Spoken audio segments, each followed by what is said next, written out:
os irmãos que estão em casa. É um prazer para mim estar aqui ministrando a palavra do Senhor. Louvo a Deus pela vida do presbítero Francisco, da missionária Aparecida. Quero agradecer pela oportunidade. Estou muito feliz de estar aqui. Também quero trazer um abraço do meu pastor Zé Carlos, presidente. Um abraço para os irmãos, que fiquem, com o abraço, sintam-se abraçados por todos nós, amém? Eu quero ler com os irmãos aqui em Evangelho de João, capítulo 19, versículo 17. Você que tem o seu exemplar da Bíblia em casa, peço que abra comigo, por favor, para acompanharmos a palavra. João, capítulo 19, versículo 17.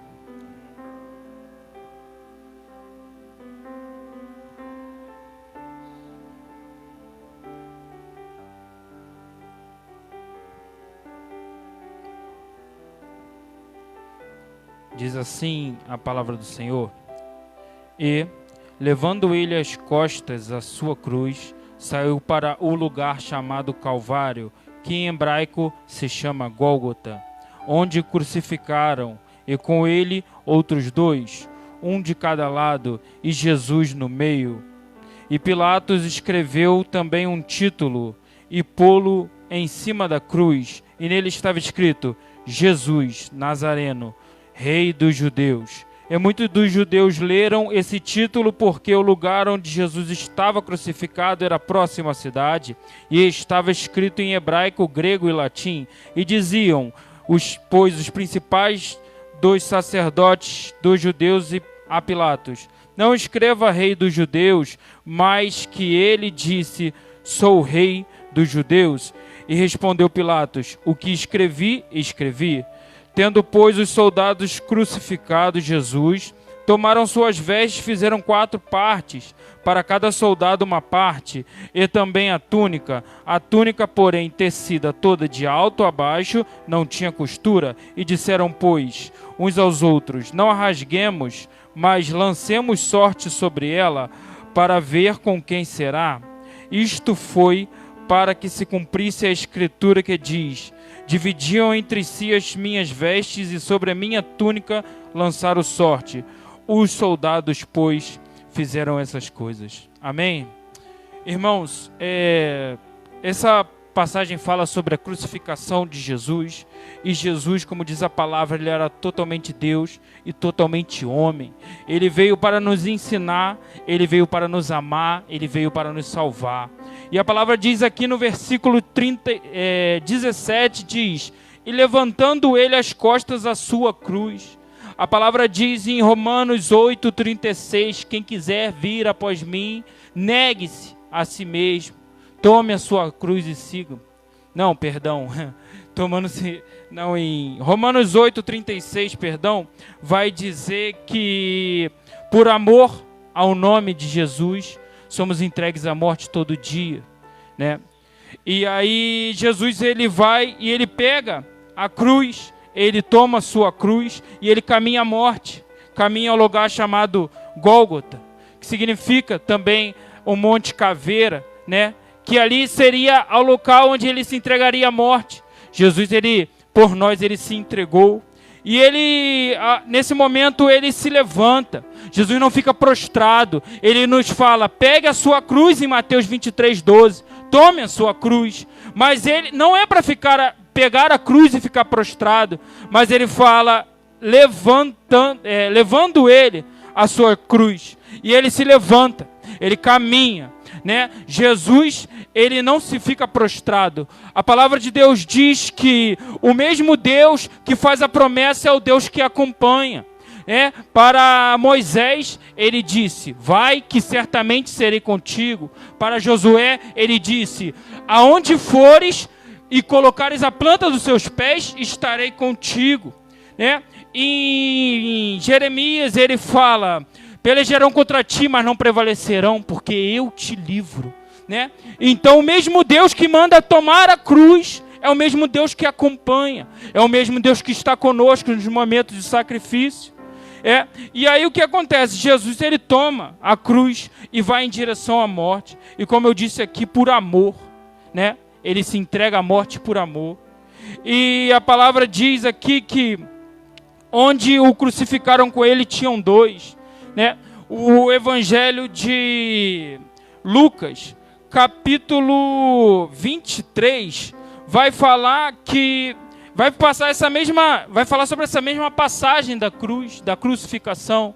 Essa passagem da crucificação vai falar que esses dois homens que estavam ao lado de Jesus, ele acaba reproduzindo o que o mundo queria, né? Porque o mundo dizia: Jesus, se tu és Deus, livra-te a ti mesmo.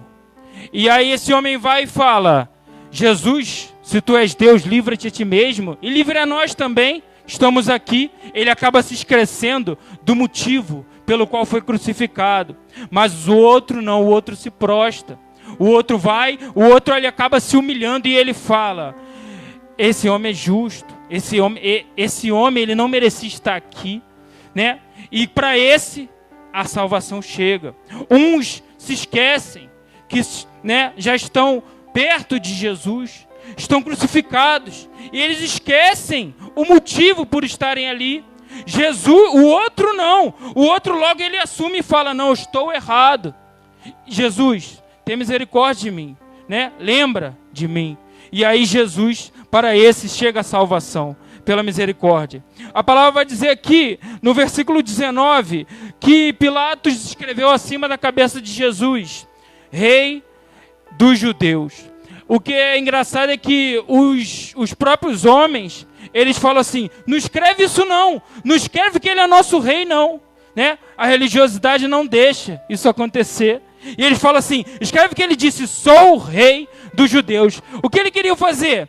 Destruir, colocando o eu na frente, colocando o sou na frente, né? A destruição do homem é colocar o eu na frente. Você está caminhando rumo à crucificação de si mesmo, a crucificação da sua vontade, aonde Jesus, Deus vai tomar direção da sua vida. E os homens falam assim: não, olha o que o inimigo faz, ele quer botar o eu na frente, ele quer te enganar dizendo: não, você é isso, você é aquilo. E isso é a ruína, é a vergonha, né? Mas o que é incrível é que Pilatos, ele fala: o que escrevi.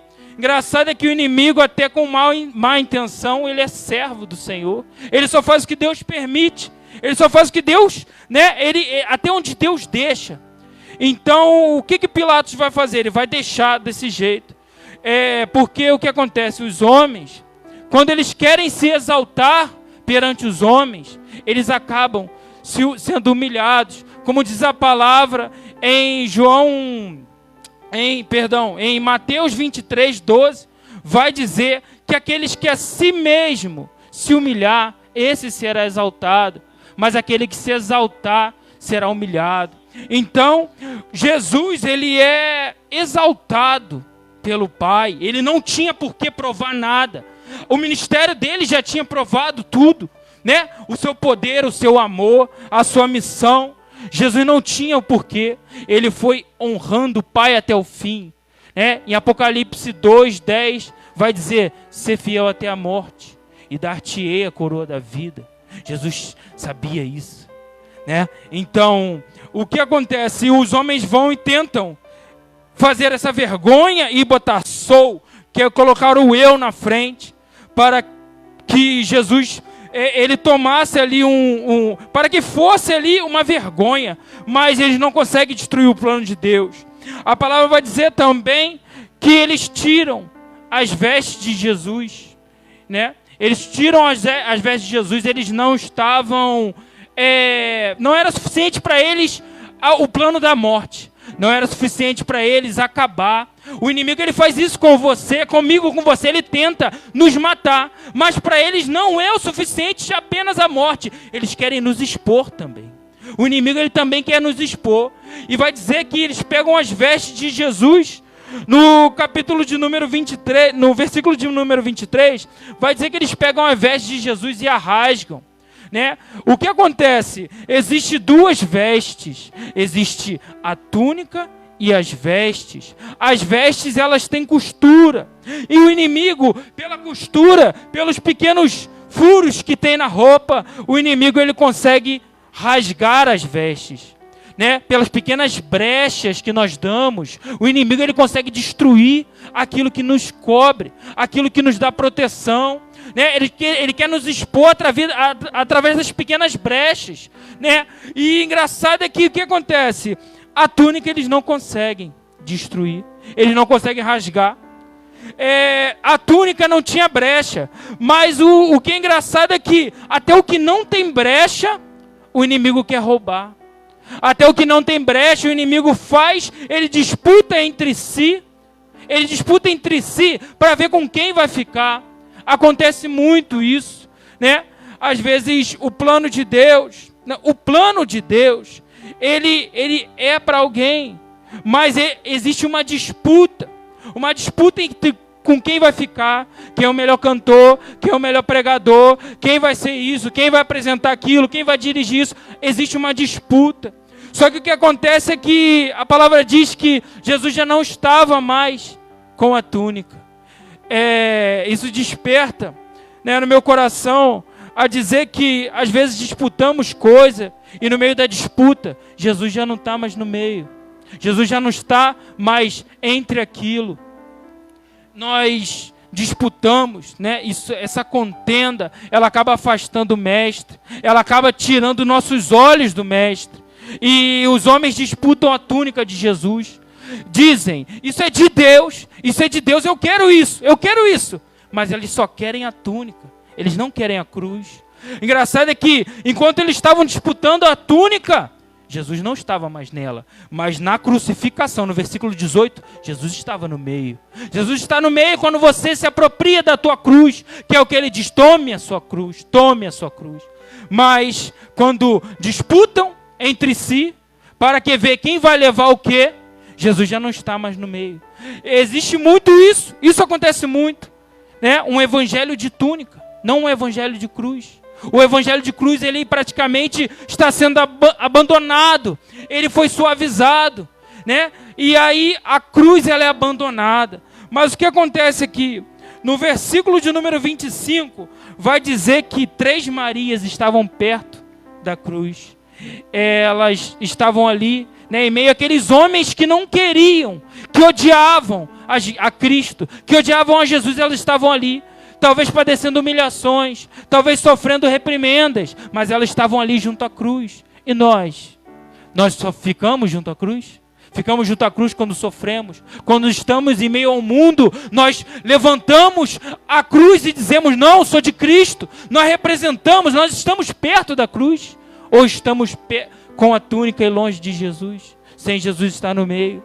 Né? É melhor padecer e estar junto à cruz, sofrer, estar junto à cruz e ter uma identidade de Jesus, saber com quem você anda. Essas mulheres conheceram Jesus, essas mulheres andaram com Jesus e elas estavam ali junto à cruz, elas não se importavam, porque quem está ali naquele ambiente de adoração, quem está próximo de Cristo não se importa com mais nada, ele só quer ficar perto de Cristo, ele não quer perder por causa da reprimenda. Ele não quer perder o contato, a proximidade de Cristo por causa da multidão. Ele não vai fazer isso. Ele não vai abrir mão de Jesus por causa da multidão. Mas ele fica próximo à cruz. O engraçado é que Jesus, em meio a tanta dor, tanto sofrimento, ali estava a sua mãe. Querendo ou não, Maria era mãe de Jesus. Ela cuidou dele, ela criou ele. E a palavra diz que Jesus, vendo ali a sua mãe e o discípulo a quem ele amava, que era João, ele diz, mulher, eis aí o teu filho. O que é engraçado é que nós entristecemos o Espírito, magoamos o Senhor muitas vezes, e Jesus ele apaga tudo isso para atender a nossa aflição. Ele está ali sofrendo, padecendo, e ele olha ainda para aquela mulher, e ele vê a aflição daquela mulher, ele vê a dor daquela mulher. Ele fala, mulher, olha aí o seu filho, né? Ele consegue atender o clamor daquela mulher, mesmo sem ela falar, mas ela estava ali junto à cruz, e ele atende o clamor dela. Ele vê que que mesmo naquele todo momento, em todo o barulho da multidão, ele consegue ver aqueles com quem ele anda, aqueles que se achegam perto dele, aqueles que ele ama, né? Jesus, ele identifica a dor daquela mulher. Para aquela mãe, ele vai dizer: eis aí o teu filho. E vai dizer para aquela mulher, para aquela mãe ele vai dizer: eis aí seu filho. Para aquela mulher ela vai dizer: eis aí, né, tua mãe, para aquele discípulo. Mas o que é engraçado é que para aquela mãe, um filho não iria substituir o outro. Um filho, ele seria sim muito bem-vindo, porque um filho não substitui o outro, né? Para Deus não há substituição para o filho que se perde, né? O filho pródigo, né? A parábola do filho pródigo vai dizer que o pai, ele tinha filhos, não vai dizer que ele tinha fazenda. Ele começa ali em Lucas 15, a partir do versículo 11, vai dizer: um homem tinha 2 filhos, e um pediu a fazenda e foi. Aquele homem podia ter mais filhos, aquele homem podia fazer mais filhos, adotar mais filhos, mas nenhum filho ia substituir o filho que se perdeu. Nenhum filho ia substituir o filho que foi embora. Eu imagino aquele homem lembrando, sentindo saudade do filho que se foi. Esse é Deus, irmão. Esse é Deus sentindo falta dos filhos que se foram, que se afastaram dele. Se você por acaso se encontra se afastado do Senhor, o Pai sente sua falta. Ele pode ter muitas pessoas se convertendo a Ele. Principalmente agora nesse episódio de pandemia, onde o medo ele nos espreita de perto. Mas Deus sente falta de você ainda. Ele pode ganhar o mundo todo, se faltar você para Ele ainda não é o suficiente. Ele quer você. Ele sente falta. Ele lembra de você. Você é filho. Ele não te abandonou. E aí vai dizer que essa mulher, ela ganha esse novo filho. Jesus atende, ele consegue ver a necessidade dessa mãe. Ele consegue ver a dor dessa mãe. Ele sabe o que é perder um filho. Ele sabe o que é ver você ir ao mundo e se distanciar dele, né? E o que é engraçado é que, voltando aqui, essa questão do filho, ele vai dizer para João, ele fala: eis aí a tua mãe. E a palavra vai dizer que desde aquela hora, aquele discípulo recebe ela em sua casa. E quando eu estava lendo esse texto, Deus me incomodou a perguntar a mim mesmo: quem você recebe em sua casa? Quem você recebe? É quem Deus deu direção? São as pessoas que para você cuidar? Ou são as pessoas que Deus te deu para cuidar de você? Você pede direção a Deus quem vai na sua casa? Você fala: Deus, é para essa pessoa vir? Ou você sai convidando qualquer um? A palavra de Deus diz em Atos 10 que Cornélio recebe direção de um anjo para que Pedro fosse chamado à casa dele. E Pedro é avisado ao Espírito para que vá. Então, você vai aonde o Espírito te manda? Você vai aonde Deus te manda? Ou a qualquer um que te chama? Irmãos, devemos receber na nossa casa, e na minha casa sempre tem isso: orar para ver quem vai vir, orar para ver quem vai entrar. Se é de Deus, pode vir. Se não é, Senhor, que nem venha, né? Porque aqueles que Deus deu serão bênção. E aquela mulher, ela é recebida na casa de João. O que é engraçado é que Deus deu um para o outro. Deus deu uma mãe para quem precisava de uma mãe. Deus deu um filho para a mulher que precisava de um filho. Engraçado é que Deus, ele atenta. Jesus, ele atenta para o que precisamos. Ele atenta para as minúcias das nossas dores e fala: está aí, você está perto da cruz. Você recebe. Eu vejo a sua necessidade. Eu conheço você. Eu conheço a sua necessidade. Jesus conhece a sua necessidade. Esteja próximo a Ele e Ele atenderá o que deseja o seu coração. Aqui no versículo de número 28, vai dizer que Jesus, ele teve sede. E no versículo 29 vai dizer que estava, pois, ali um vaso cheio de vinagre, e encheram de vinagre uma esponja, e pondo no sopo, lhe chegaram à boca. Jesus teve sede. Em João 4 vai dizer que Jesus chega para a mulher samaritana e pede água. Ele pede água, a mulher, e ela não entende por que Jesus estava falando com ela. E às vezes Jesus, nós que não, às vezes estamos no mundo, ou numa espécie ali de meio termo, porque não existe meio termo, nós não entendemos quando a voz de Deus chega a nós. E Jesus pede o que está ao nosso acesso, é a água. Ele quer saber se você tem um pouco para dar a Ele, se você tem algo para dar a Ele. Mas a palavra diz aqui no 29 que tinha um vaso cheio. Irmão, você e eu, pentecostais, do que adianta ser vaso e estar cheio do que não passa na boca do Senhor? Está cheio de vinagre, está cheio de amargura. Falar eu sou vaso, eu estou perto da cruz, eu estou ali próximo do que Deus pede de mim, eu estou em tudo que é missão, em tudo que o pastor manda. Do que adianta se você está cheio de ódio? Do que se você está cheio de vinagre? Se você não pode chegar a Deus, se Ele não ingere, se Ele não consegue passar, você não consegue passar na garganta dele.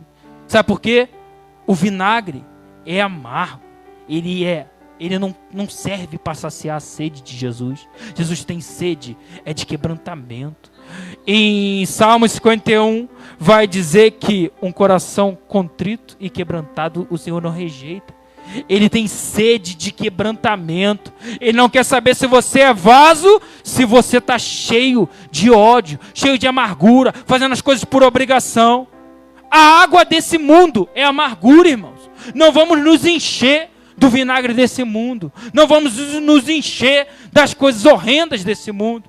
E a palavra vai dizer que Jesus, ele toma do vinagre e ele inclina a cabeça e diz, inclinando, está consumado. E Jesus tomou do vinagre e disse, está consumado. Inclinando a cabeça, entregou o Espírito. O que é engraçado é que hoje à tarde eu estava lendo essa palavra e Deus me despertou para ler aqui em Romanos sobre inclinar. Jesus, ele diz que está consumado, por quê? Porque ele se entrega, ele entrega o Espírito ao Pai. Mas o que é engraçado é que no Romanos 8, versículo 6 vai dizer, porque a inclinação da carne é morte, mas a inclinação do Espírito é vida e paz. Jesus entrega o seu Espírito e diz, está consumado, para que tenhamos vida, para que tenhamos paz. Engraçado é que a palavra de Deus ela é toda conexa, né? Aqueles homens que estavam se inclinando ao que o mundo estava pedindo, ao que o mundo estava demandando deles, esses estavam inclinados à morte. Mas Jesus inclinando-se, descansando, ele inclina-se e entrega o seu Espírito. Para quê? Para que eu e você, irmãos, tenhamos vida, tenhamos paz. E aqui, só para concluir a mensagem, é que no versículo de número 34, vai dizer, contudo, um dos soldados lhe feriu o lado com uma lança, e logo saiu sangue e água.